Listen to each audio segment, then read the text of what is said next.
Thanks everybody for joining in this month's webinar.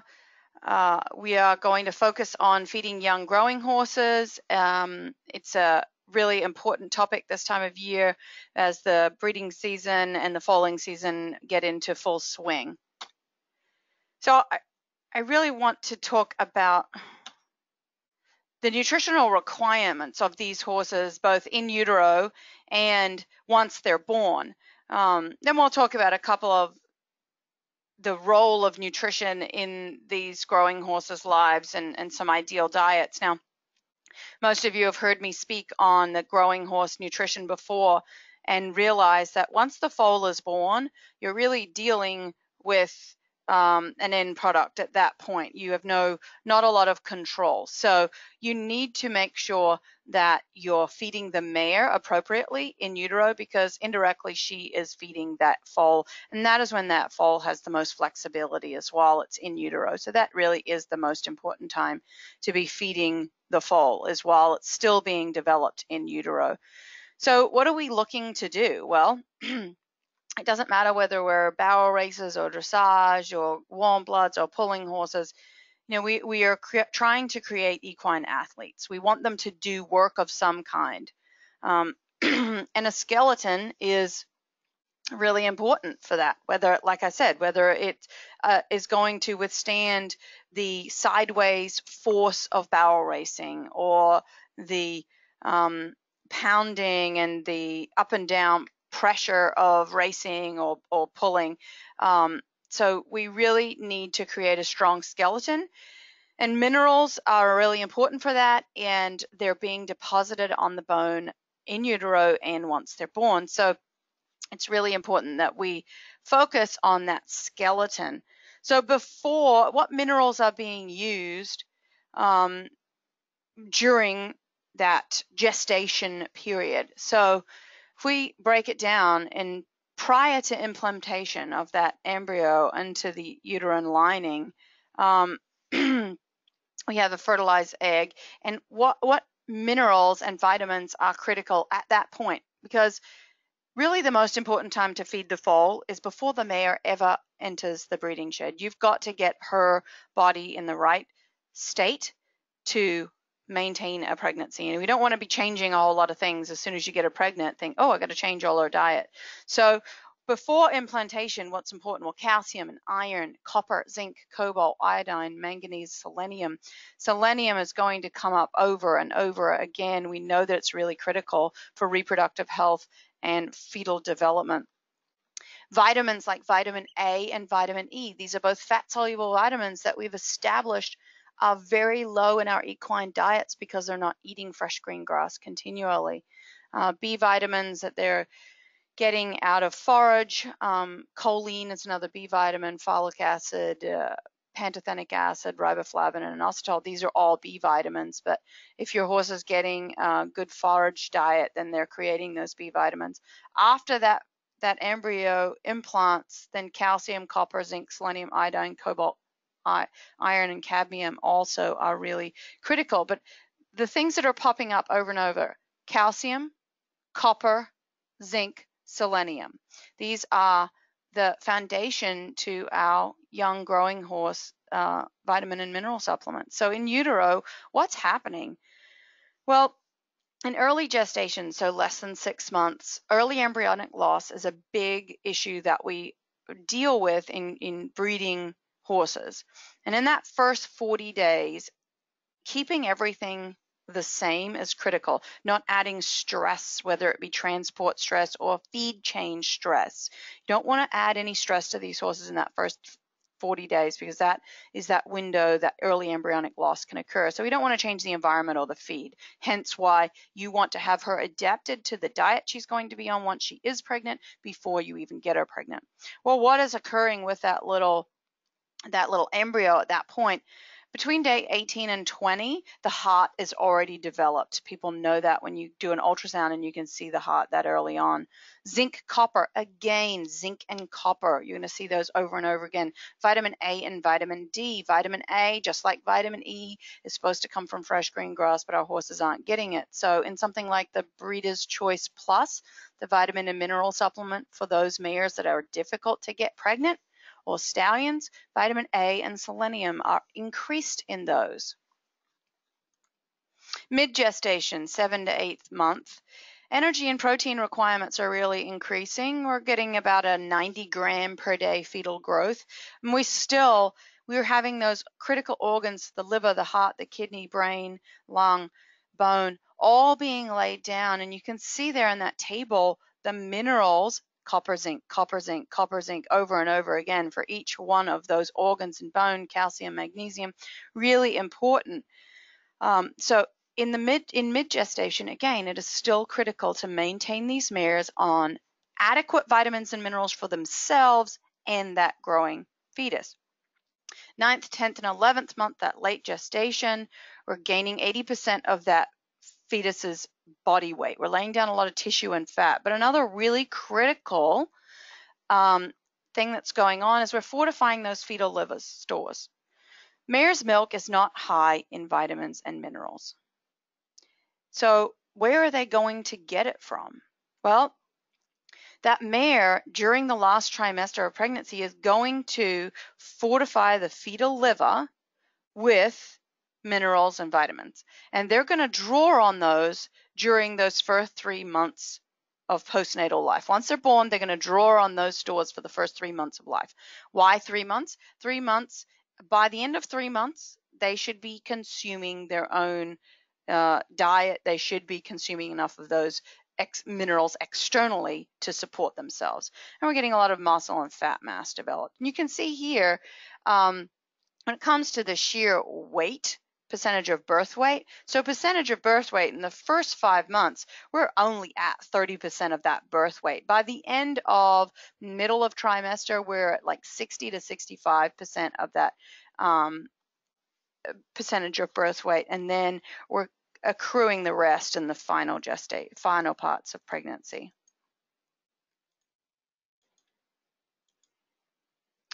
You can see again, zinc, copper, manganese, iron, all really important. Now, iron they're going to get out of green leafy vegetables, i.e. hay.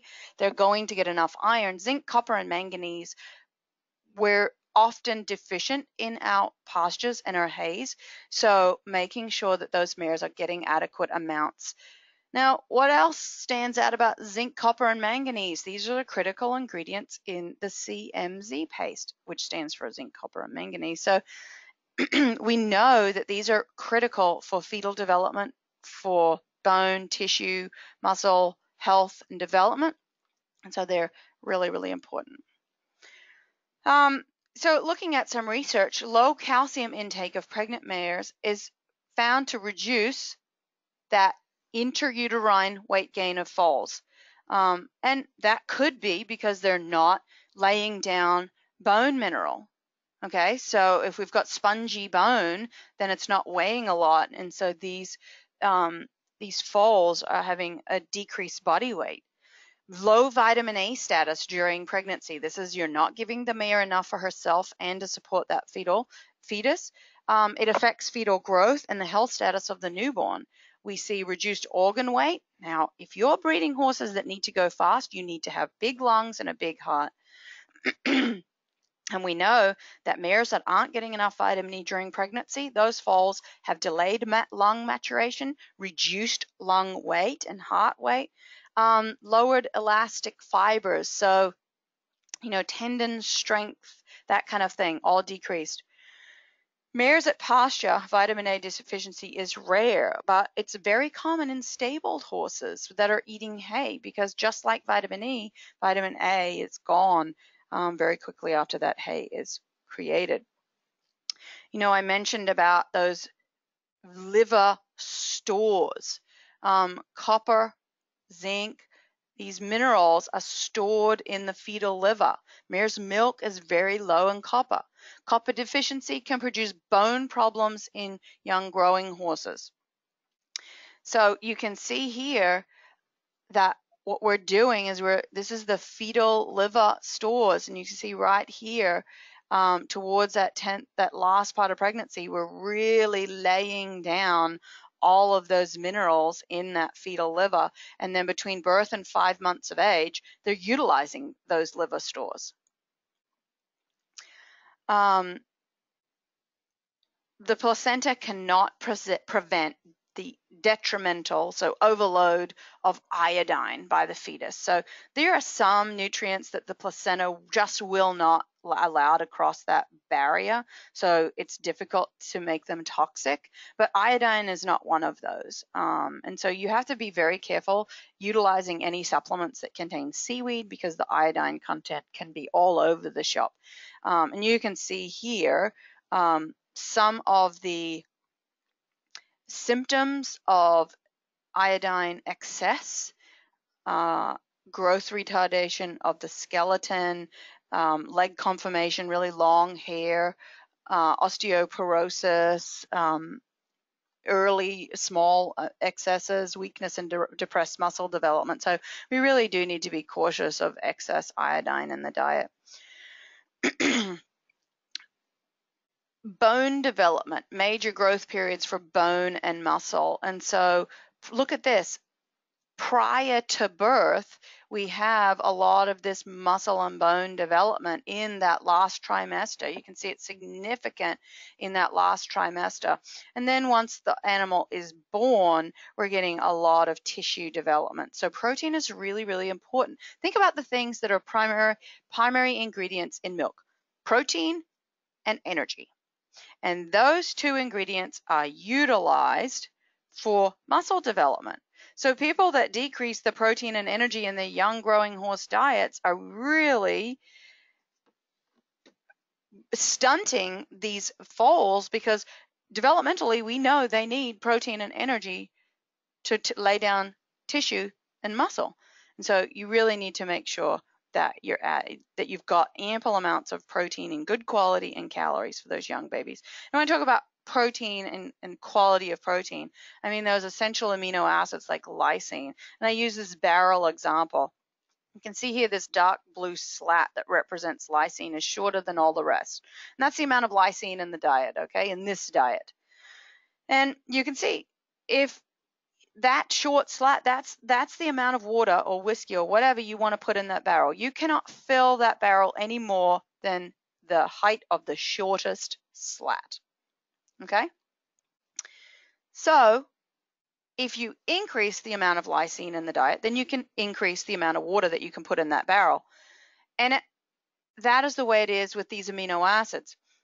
You need to make sure that you've got ample amounts of lysine particularly, and then methionine, because they will dictate the amount of all these other amino acids that can be used. If you don't have enough lysine in the diet, then the height of that lysine slat, cut the barrel off right there, because that's the amount of each of those other amino acids that the body's going to use. They need to fulfill their lysine requirements before they tap into any of those other amino acids. So you need to make sure that the protein quality is sufficient. And you can see here 4, 6, 12, 18 months of age for that growing horse, average weight in pounds at each of those. You can see at 4 months of age how much milk they're consuming, and how that significantly decreases through 18 months of age. And their energy requirements increase because they're actively growing. That nursing foal, if we think about, well, how much should I be feeding this foal? Because I also want to make sure that at weaning, these foals are adapted to everything they're going to be eating post-weaning. You don't want to be changing the horse's diet prior to when you're weaned them. You want to make sure that they're adapted to that. So that nursing foal really isn't eating a substantial amount of forage. Yes, they're nibbling on grasses, but they're really not eating a substantial amount of forage. And they may be eating 1 to 2 pounds of concentrate along with milk that they're consuming. That weanling, though, at 6 months of age, now we've really got more of a 50-50 split between forage and concentrate, as we see throughout.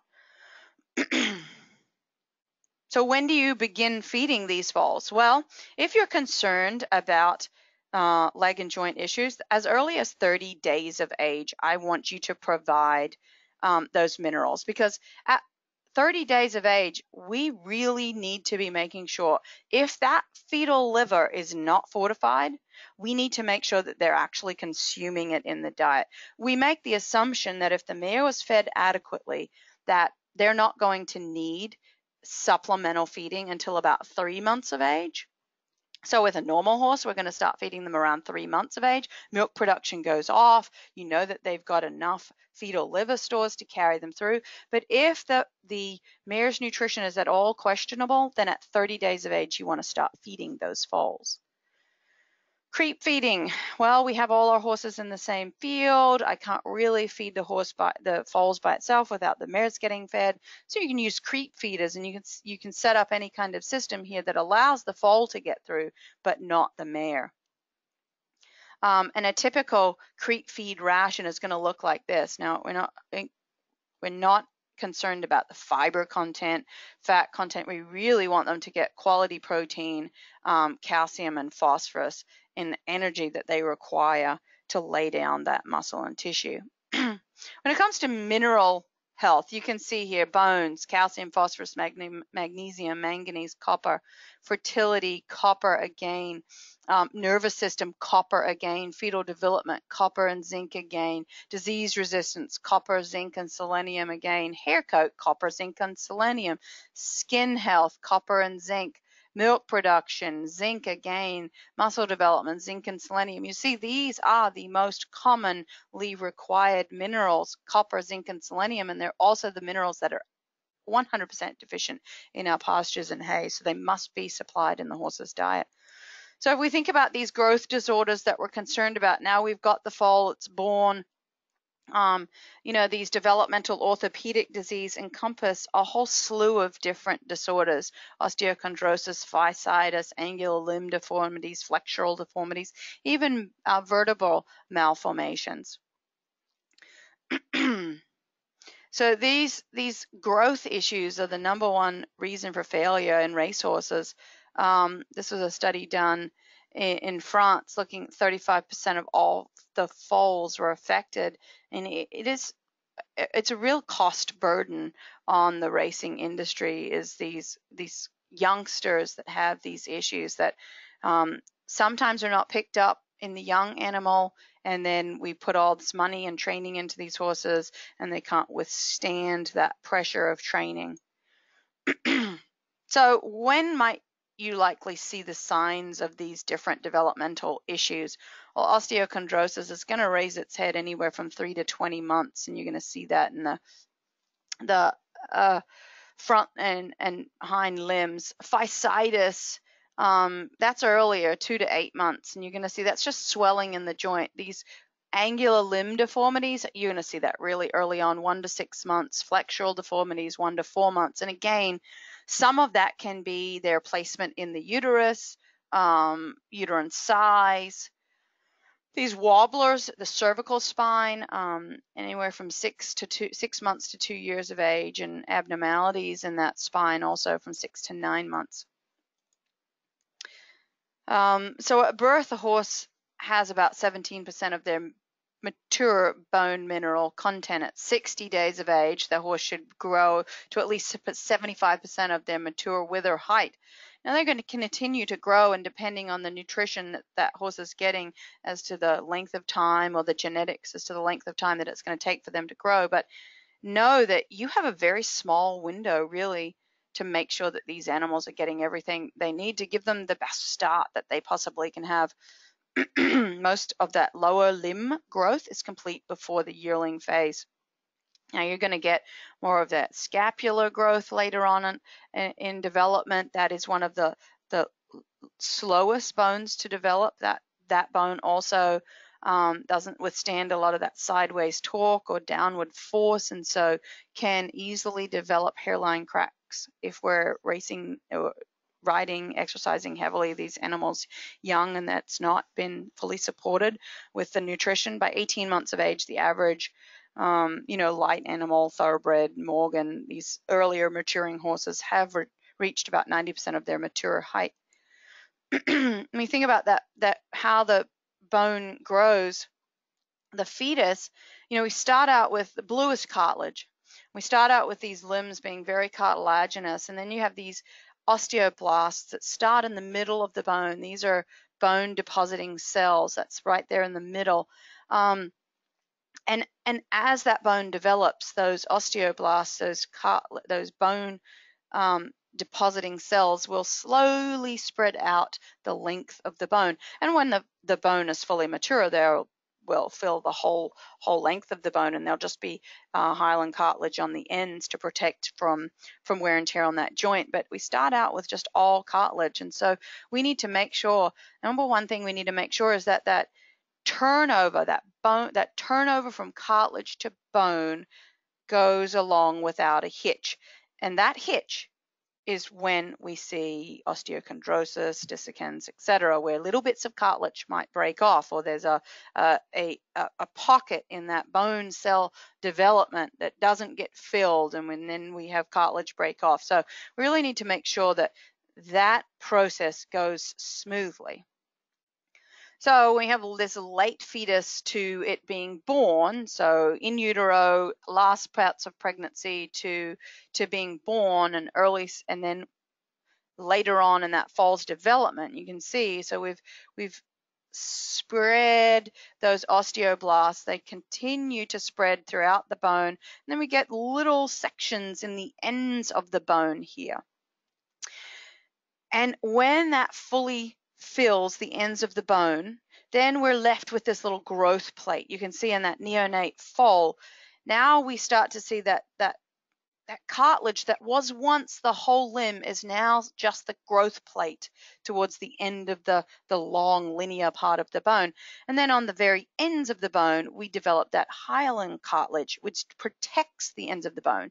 So that hyaline cartilage does not contain those same osteoblasts that are creating bone cells. Now it's got a different function. It's a different type of cartilage, and it's got a different function. And as the horse matures, now we get bone marrow in the middle of that cavity that expands, and that's feeding those bones on the ends. And then the growth plate goes away, and we're full there with those osteoblasts, those bone cells, and on the end still we've got that hyaline cartilage. So if we think about that, when do these growth plates when should around about, now this is all just a guide for when they're closing, the short pastern,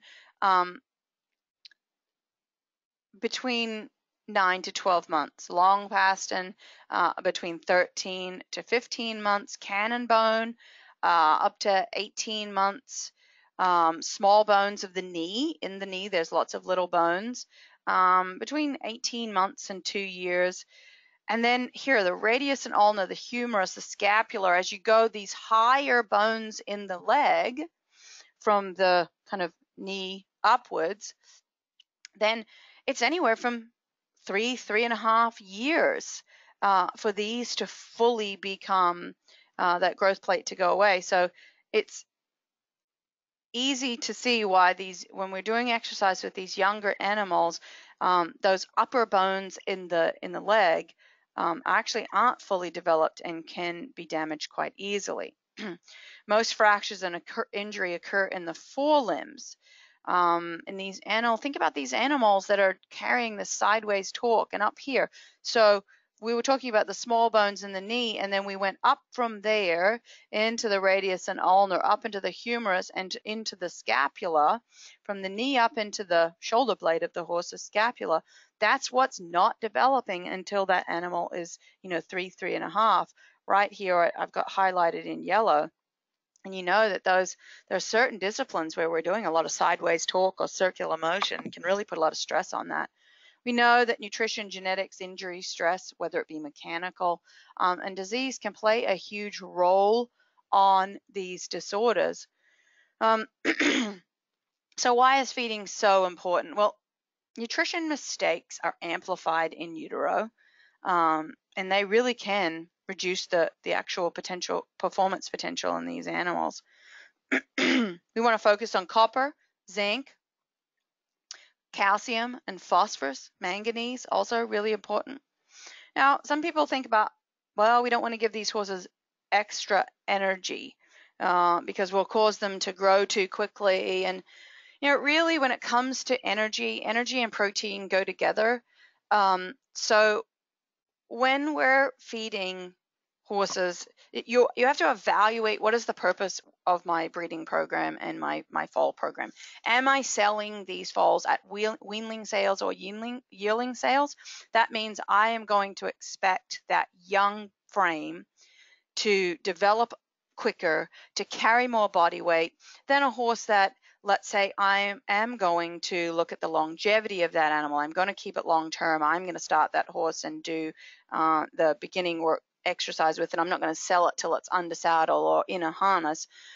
Then we have a different guideline. Then we can let that horse grow a little bit more slowly. But if we're expecting that horse to do well in these sales, then we really are pushing their growth potential. And so we need to make sure that if you're giving more energy because you want them to carry more body weight, then you have to support that extra energy with extra protein. And vice versa. If you're giving a lot of protein, you need to make sure that there's the calories so that they're going to use that protein to lay down that tissue.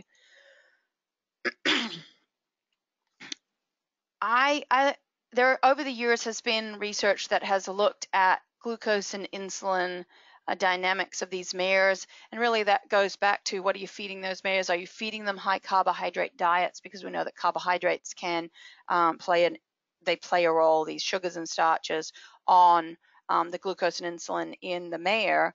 And so these horses, these mares that had foals with OCD lesions, their plasma glucose and insulin was much higher than healthy foals. Now, it goes back to the mare nutrition. What was the mare eating throughout that pregnancy? And should we be feeding really high grain diets to these young foals? We did a lot of research looking at high fat and fiber diets. Fiber is what a horse is designed to eat. They're really not designed to eat a lot of high sugars and starches. So with that in mind, if you have mares and stallions that you put together, or you have a mare that you just love that mare, but she continually seems to throw big babies that have a tendency for joint issues, then throughout her pregnancy, you may want to back off the amount of high carbohydrates or sugars and starches that you have in her diet.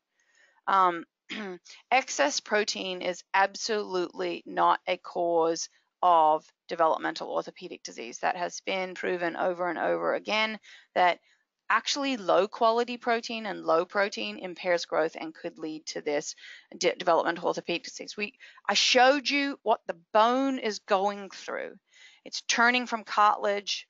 Those osteoblasts are filling out the bone, and then as the horse matures, we get bone marrow there. And we know that protein, and good quality protein, is a huge component of bone and cartilage. So if you don't give your horse enough quality protein, then I guarantee you the bone and cartilage development will be sacrificed. Calcium and phosphorus, they go together.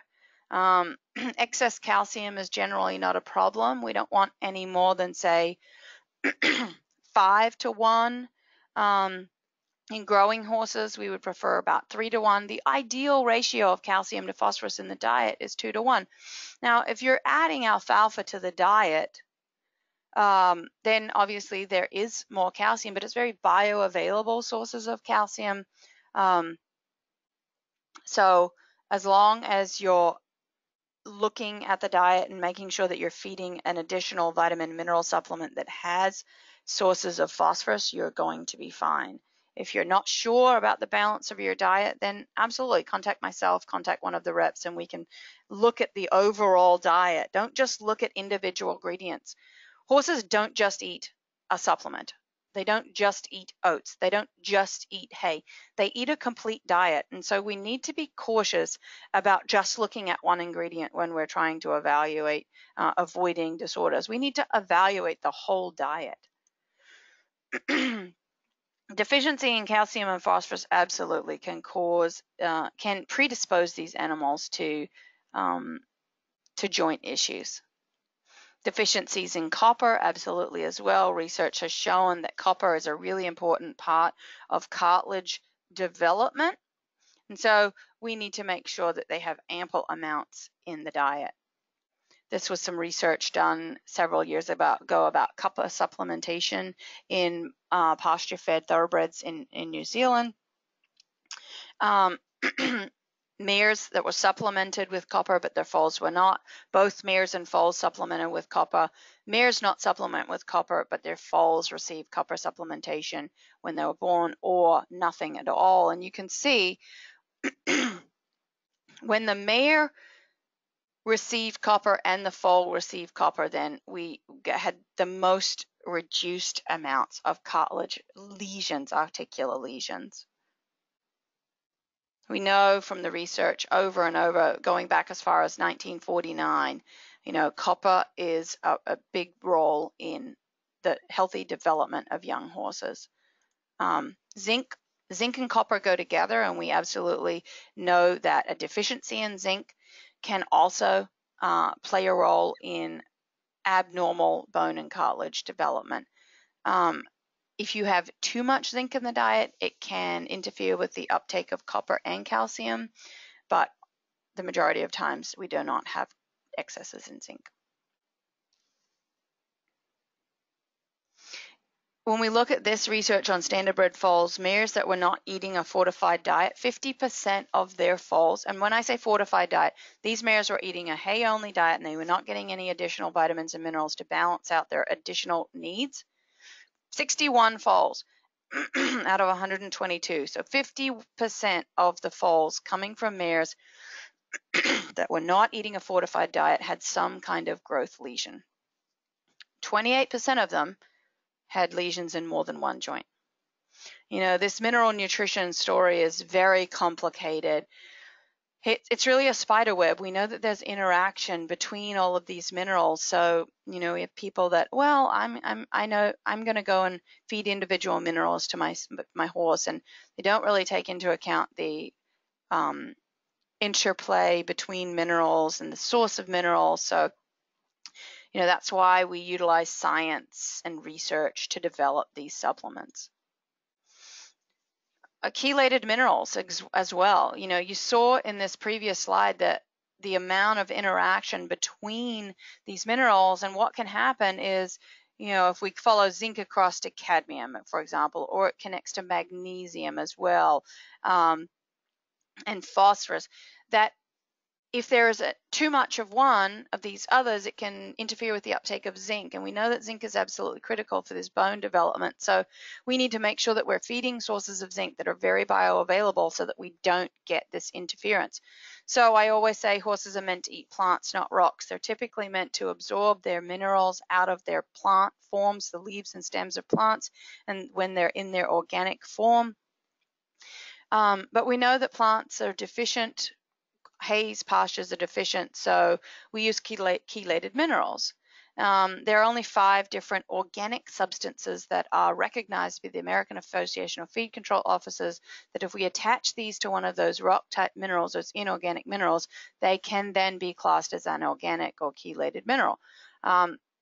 We utilize the primary source of our chelated minerals is from Alltech and Zinpro, and both of them use a protein structure, whether it's an amino acid complex or a proteinate. Use a protein structure to turn these into organic substances. So when we're looking at feeding these foals, we know that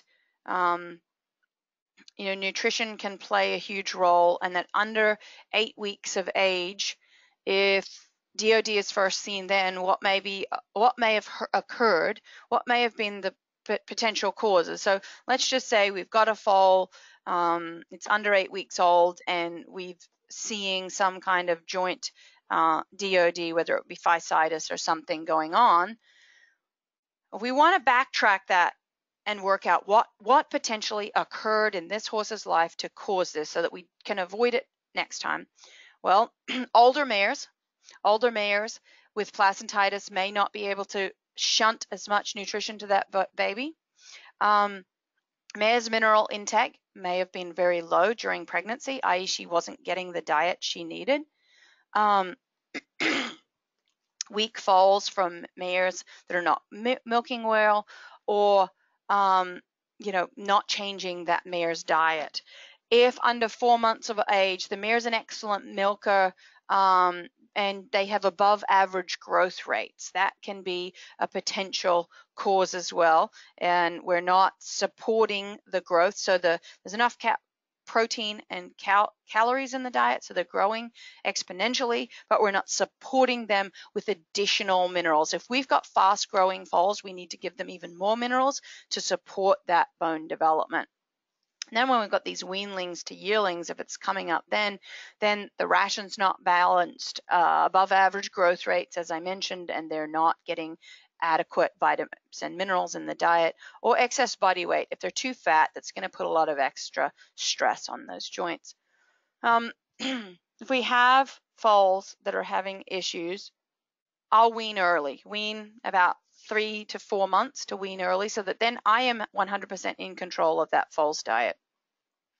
I'll reduce the calorie content of the diet to slow them down. Now, I'm not going to slow down their growth potential, but I just don't want them to excessively lay down a lot of tissue before they need to. The bone is going to grow as fast as the bone wants to grow, but I don't need to put a lot of extra tissue down on this animal. Reduce the exercise, stall, rest to prevent damage if there's heat and swelling, but we also need to make sure that the active exercise lays down minerals on the bone. So if we completely take away exercise, then they're not going to be laying down strength and quality bone. So I would be also adding the DAC Colt Grower and the CMZ paste to the diet. Now, the benefit to the Colt Grower just recently over the last year is we've changed the calcium source to calcite, which is a honeycomb structure, and it's much more bioavailable, and the research has shown that it increases bone density. So that is a huge benefit to the DAC Colt Grower over other vitamin and mineral supplements for young growing horses that are available in the market. So we need to adjust the mineral fortification. We need to control exercise. Sometimes there's medical treatments.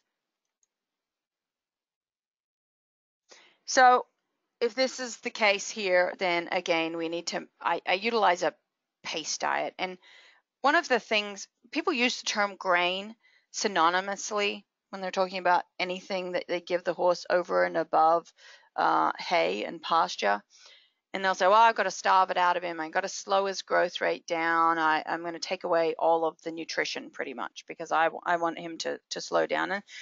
And as we've mentioned before, the skeleton is going to keep growing. You absolutely need to support the skeleton even more than before. We just don't need to be laying down a lot of tissue and fat. So a good quality hay, I would be adding alfalfa to supply adequate ideal sources of protein. And if you add the DAC Colt Grower at 2 ounces a day, you can see in our diet that I've created down here that everything is balanced. These bars are hitting that 100% line. That 100% means that 100% of the energy and protein, calcium, phosphorus, all those minerals listed along the bottom are being met in the diet. So with free choice grass hay, a couple of pounds of alfalfa, and 2 ounces of Colt Grower a day, you can balance a diet for these young growing foals. You don't need a lot of extra calories. So you don't need to be adding oats, for example, or a mare and foal feed that typically has more calories in it. We are going to steer clear of that if we have a horse that has growth issues. So to summarize, mare nutrition, we focus a lot on how to fix the problems that we create in foals. How about we focus more on the mare nutrition so that we're not fixing problems later on? We want to avoid those problems the best that we possibly can. So we need to feed those mares. They are the key to foal health. Mare nutrition is the most important part. They have the most control over how that foal is developing in utero. We need to make sure that we're creating adequate nutritional profiles for strong, healthy foals.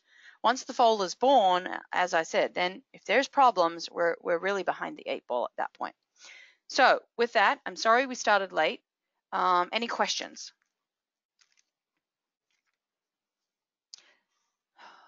Type them in. I don't know whether the GoToMeeting app that you're looking at looks different. I appreciate you all for getting on the webinar today.